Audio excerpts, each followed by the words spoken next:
So I've been vegan for 6 years now, and in this video I want to share what exactly happened over the past 6 years, how my body changed, my health, my mood, everything. And I want to share it with you because you might learn my biggest learnings over the past 6 years of being a vegan. I want to start from way back when I was a skinny dude at 75 kilos at 190 centimeters tall, which is very, very skinny for a tall guy. And that's where I started. It was 6 years ago before I started exercising. And the reason why I started exercising is because girls in my class told me, hey Fritz, you look too skinny, put on some weight, put on some muscle. And I was like, damn, like that really triggered me. So I started exercising back then, and I pretty quickly went from 75 kilos to 85 kilos, and I gained a lot of muscle, and it was going pretty well. And then over time I was just watching some YouTube, and I discovered some vegan YouTubers, some German vegan YouTubers. They were doing fitness and were looking pretty ripped, eating a plant-based diet. I was like, how is that possible? Like, they're only eating plants.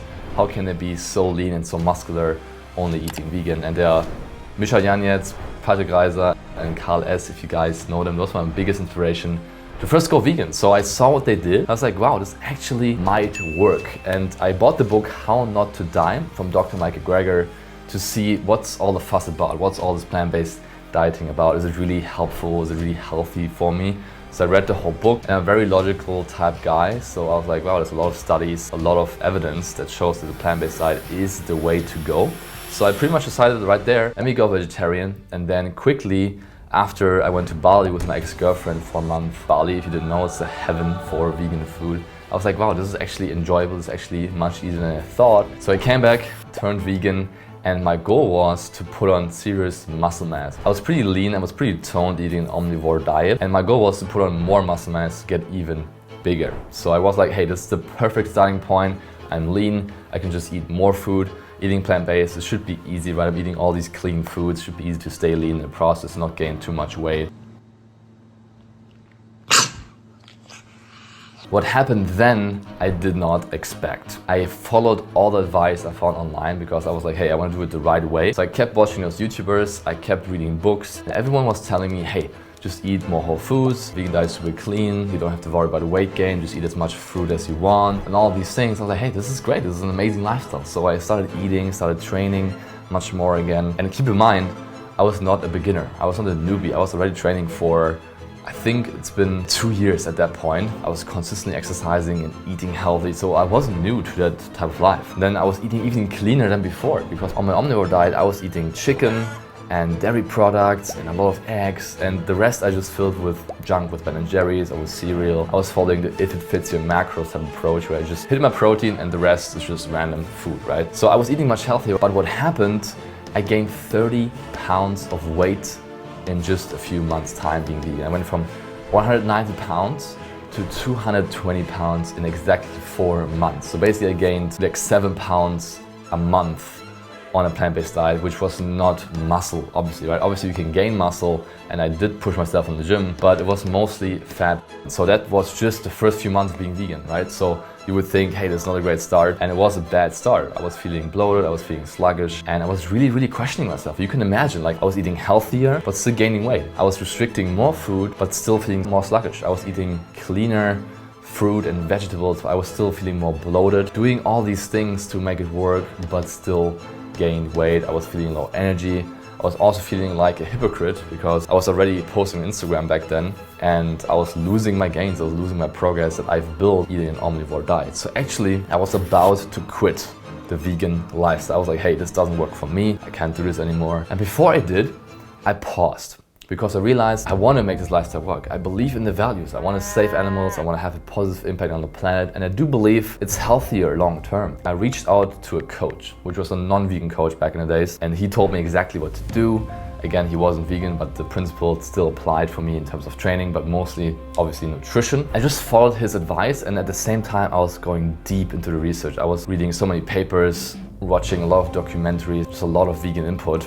And I was going to the right sources this time. And what happened then is pretty much, you can call it a Rocky cutscene. I was basically in a tunnel vision mode. I just put my mind to it and was like, hey, I want to make this work. I need to make this work. And I put all the things into practice the coach told me, and all the things I learned along the way. And by the way, at this point in time, I was already being vegan for 8-12 months-ish. And then at that time, I finally started cutting down all the body fat again. And now I've been vegan for 6 years and I'm in pretty good shape. What are things that I didn't know beforehand that I would have loved to know that would have helped me not go through the struggle? And if you're watching this right now, I'm shooting this video for you. So you don't have to gain 30 pounds. So you don't have to spend 6 months dropping it all again, right? Because if you do plant-based the right way, it can be pretty easy to get and stay lean, and you don't have to be worried to lose all your gains, lose all your progress, just like I did. So let me dive into the first learning right away. First learning, you can gain weight eating whole foods. This was the biggest one because a lot of people were telling me, like influencers I was talking to, vegan doctors, hey, whole foods, just eat as many as you want. Can't really gain weight from eating legumes and nuts and fruit and veggies. Are you sure about that? In theory, it sounds great, right? It sounds like, hey, I'm just eating clean and I will have a healthy shape. But if you didn't know, whole foods have calories too. And how our body works is basically, it's an energy system. We burn energy by moving every single day, and we consume energy every single day by eating food. Now, when you consume more energy than you burn every single day, you're going to put on weight because the energy has to go somewhere, right? And our body stores it for later on. So if you have a higher energy output and a lower energy intake from food, then you're dropping fat, you're dropping weight. If you're trying to lose weight, trying to lose fat and gain muscle and be in a healthy shape on a plant-based diet, then you gotta pay attention to your calories and to your macros. Track your food, have a look at how much you're actually eating. Peanut butter cup, Dorito sausage, carb panini. And let's crack a Cadbury egg over the whole thing.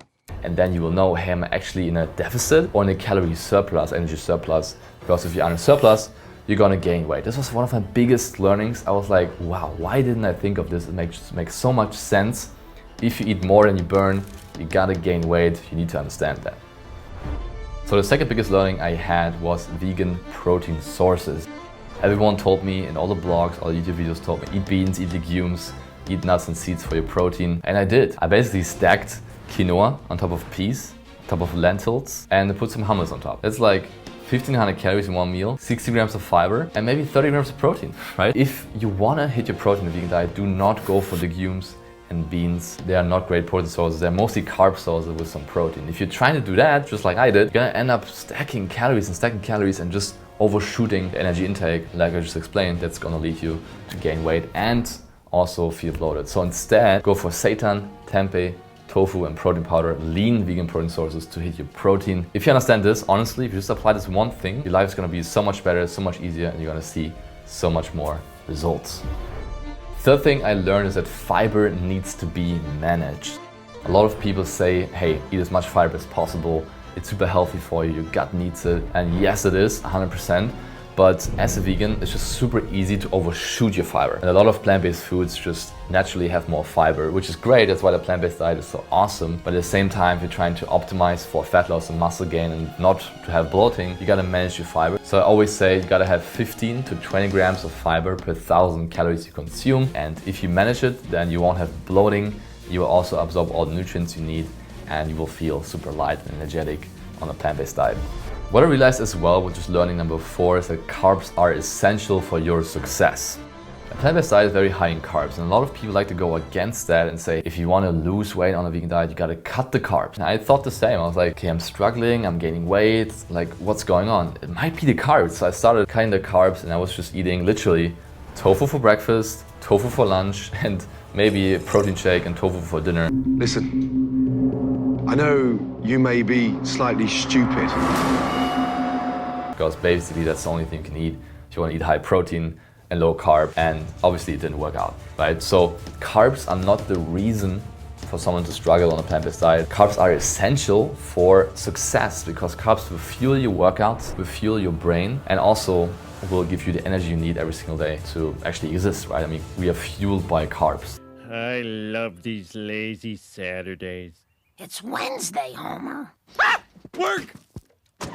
While a plant-based diet is high in carbs, it doesn't mean it's a bad thing. It's actually a good thing because it really empowers you to crush all these things that I just mentioned. So once you understand that you can use carbs for your advantage and not be scared of them, that's where you can be truly free. That's where you can look every keto dieting guy or girl in the eye and be like, what are you doing? I'm thriving on carbs and crushing my goals, and you are eating low carb for no reason at all. The next learning I had has nothing to do with nutrition or training necessarily, it's all about mindset. So I realized that you can basically ignore most of the vegan fitness advice you find online, unfortunately, right? So there's vegan doctors, which again, nothing against them. I'm in contact with a lot of them. We have a vegan doctor in our program, Dr. Marisa Gonzalez. So obviously they do a great job, but a lot of people misunderstand their messaging. Okay? They think it applies to them. I gotta eat more fiber, I gotta not pay attention to protein. You gotta realize that vegan doctors are talking to the normal person, the person eating a standard American diet, which is French fries, Coca-Cola, burgers. Like definitely those people gotta increase their fiber intake and gotta eat more plant-based foods, more whole foods, right? But you as a vegan, you're already doing that. My learning is do not listen to most of the vegan advice you find online. Like on one side we have vegan doctors, on the other side we have vegan influencers, who most of them again are not really trying to pursue like a fitness lifestyle, trying to build muscle and lose fat. They're mostly being vegan for animal rights, and that's totally okay, that's awesome. But then don't listen to advice for fitness because it's not gonna apply for you. And also there's a vegan fitness person that's just super jacked, super ripped, super shredded, and some of them might be on steroids. I have to be honest, I know the industry, I know a few people, and some might be on steroids, and the same thing applies here. You can't really listen to them because you're not on steroids. So what I recommend you to do, what helped me really understand plant-based nutrition and apply it for me, is listen to people that have the physique you want, but also the lifestyle you want.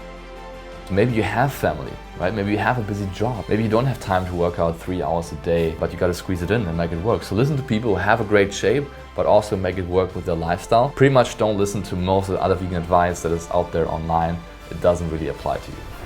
The last biggest learning I had on my 6-year vegan journey is about soy intake, which is a very controversial topic. There's a lot of people that love it, a lot of people who hate it. I did all the research, I asked all the vegan doctors, and I have an opinion on it now, and it's an educated opinion about all the research that's out there, all the studies. Overall, soy is healthy for you, and you don't have to be worried that it will affect your testosterone, or it will feminize you, give you man boobs, or whatever else is out there. As long as you limit it to 70 grams of soy protein a day, meaning not 70 grams of soy, but 70 grams of protein coming from soy a day. The moment you go above that, there might be some adverse effects. And honestly, I would have loved to know this earlier, because in the beginning of my journey, I was not eating any soy because I was like, okay, don't eat any processed foods. And later on, I was just overeating it, like having every single day, multiple times a day. So don't be worried about it, but also don't over-consume it.